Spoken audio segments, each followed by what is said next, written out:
Thank you very much, President Johnson, for that introduction, and happy to be here with all of you today. I'm pleased to join you in my role as the Acting Associate Attorney General. We have a funny way in Washington of giving puzzling titles to people. You all are lucky because everybody knows what a mayor is and what a police chief is. But for those who don't know, as President Johnson said, the Associate Attorney General is the third-ranking official at the Department of Justice, and I oversee the department's Community-Oriented Policing Services Office, the civil litigating divisions, the department's other grant-making components, all of which cumulatively address a broad range of issues, including federal and local law enforcement and public safety. I'm relatively new to the position of Associate Attorney General, as you heard, but have been with the department now for almost 6 years. The key point, though, is that the department is not new to the issues that all of you face every day. And I've had the pleasure over these years to work not only with Attorney General Holder, who we're very sad to be seeing going soon, but also now to work with COPS Director Ron Davis. And I want to personally thank the Attorney General, who will be here shortly, for guiding us at the department for the last 6 years for his outstanding leadership. And I also want to acknowledge Director Davis for his excellent and tireless work as well. Both of them share a passion for civil rights, as evidenced by their work in Ferguson and other places around the country, to ensure that law enforcement is engaging in constitutional policing and always working to establish trust among the citizens that they serve. I also want to thank Mayor Stodola for hosting us here in Little Rock and for being instrumental in making this celebration here possible today. And I use the word celebration because we truly need to celebrate the accomplishments of the COPS office over the last 20 years, some of which the Attorney General will be discussing in more detail shortly. The accomplishments have had a direct impact on this state and this community. In the last 2 decades, Arkansas has received more than $127 million in COPS office funding, with nearly $23 million of that awarded since 2009. And many other states and communities around the country have seen similar benefits. And that's a remarkable record for an organization the size of the COPS office, which is not very large. I'd also like to further recognize the strong leadership role that the United States Conference of Mayors has demonstrated in the wake of the events in Ferguson this year. I think the hallmark of great leadership was aptly expressed by former First Lady Rosalynn Carter, who once said that a leader takes people where they want to go, a great leader takes people where they don't necessarily want to go, but ought to be. And the powerful joint statement issued by a number of your leaders on behalf of this organization in August exemplifies a commitment for standing for what is right, even when it's not easy. The conference pledged to work with member mayors and police chiefs to, quote, identify policy recommendations to address the root causes of the problems that contributed to the tragic events in Ferguson, and to identify actions that can be taken in our cities and by our federal government to avoid catastrophic consequences in the future. By this statement, the Conference of Mayors signaled that it's ready to take up the difficult task of ensuring that our communities take the opportunity to grow through the response to tragedy rather than allowing tragedy to drag them backwards. At the Department of Justice, we share that commitment and are eager to work with all of you to identify best practices in policing and to make them a reality.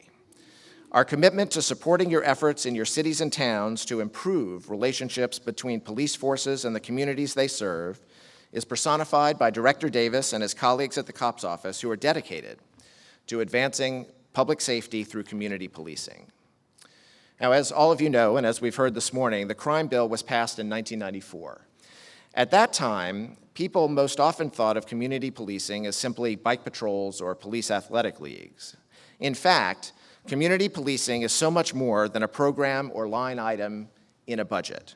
It's a philosophy of how a police department should fulfill its law enforcement responsibilities. Community policing should be woven into the fabric of how a police department handles everything from its recruitment to responding to requests for service. Many agencies represented here and across the country know what it means to truly embrace community policing and view it not as something merely measured by the number of officers on the beat, but rather what those officers are doing on the beat to improve the quality of life of the citizens that they serve and to investigate and address the root causes of crime. And that's why I'm so honored to be with you today to mark the 20th anniversary of the crime bill and to recognize the work of the COPS Office since its inception in 1994. The COPS Office brings much more to the table than just the hiring of officers. It has an expansive portfolio of training and technical assistance initiatives that do not just benefit those agencies that receive grants. The entire law enforcement field can take advantage of these resources. And the COPS program has helped to lead real change over the past 20 years. When the COPS Office was first established, the number of law enforcement agencies in the country estimated to be practicing community policing numbered in the hundreds. By 1997, just 3 years later, the self-reported number had swelled to 9,000. And now most police departments across the country train their officers in and employ community policing practices. At this anniversary, and in face of all of this success, some have posed the question, if it's right that community policing is no longer a new or groundbreaking idea for law enforcement, and if instead it's a well-established part of the daily operations of most policing agencies, then what can communities around the country gain from continuing to work with the COPS Office in this decade and the decades to come? And the answer is that as far as the field has advanced in the area, there's still much to be done in institutionalizing community policing so that partnerships and collaboration and analytical problem solving aren't just a set of specific programs within a law enforcement agency, but rather are those guiding principles that define and run through everything that the agency does. Community policing represents a proven and effective public service model well suited for the demands of the 21st century and the challenges facing law enforcement. And that's why the resources the COPS Office provides, resources above and beyond the grant dollars, are so vitally important.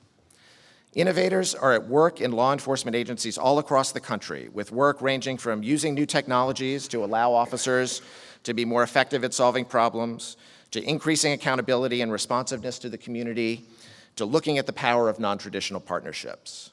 And you'll hear over the course of these 2 days many opportunities for partnerships and innovation and collaboration that are flourishing within the area of community policing. And so I'd like to take just a few more moments to focus on just one aspect that remains: building trust between law enforcement and the public and enhancing police-community relations. The COPS Office has long been at the forefront of these efforts, and as just one recent illustration of this important work, in April, the COPS Office hosted a forum on strengthening the relationship between law enforcement and communities of color in New York City.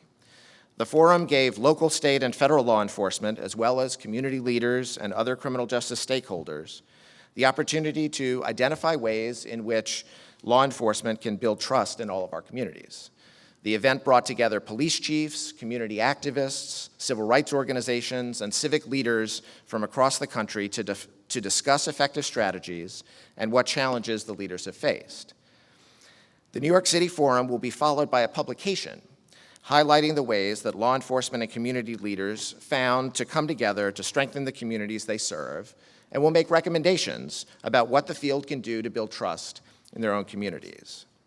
And at that forum, my predecessor announced a major new Department of Justice initiative aimed at enhancing public safety by strengthening relationships between law enforcement and communities. $4.75 million to establish the National Initiative for Building Community Trust and Justice.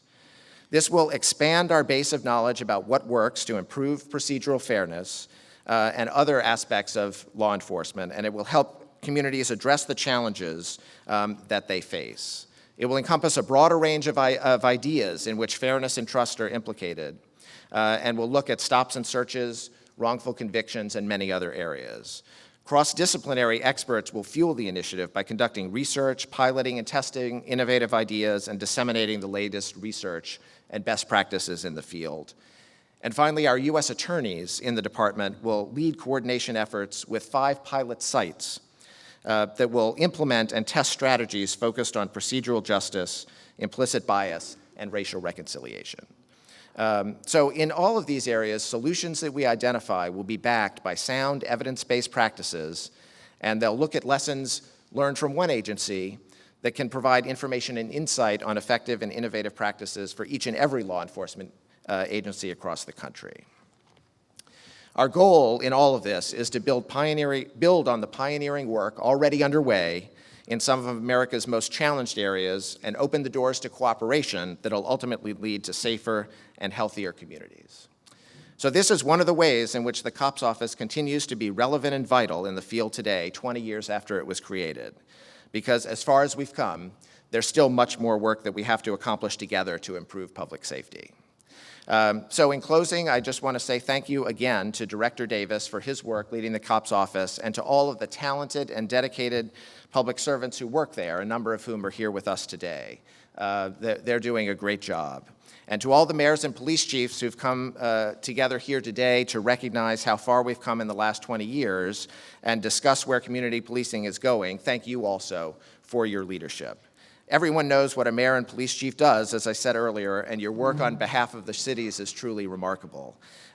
You recognize the importance of a federal investment in public safety when you came together to advocate for the crime bill 20 years ago, and I can't think of a better group of people to gather and discuss the next evolution in community policing. And as you do that, over the course of the next 2 days and going forward, you can be confident that the Department of Justice will stand with you as you work to keep your communities safe. So thank you all for what you do and for giving me an opportunity to be here with you today, and I look forward to working with all of you in the weeks and months to come.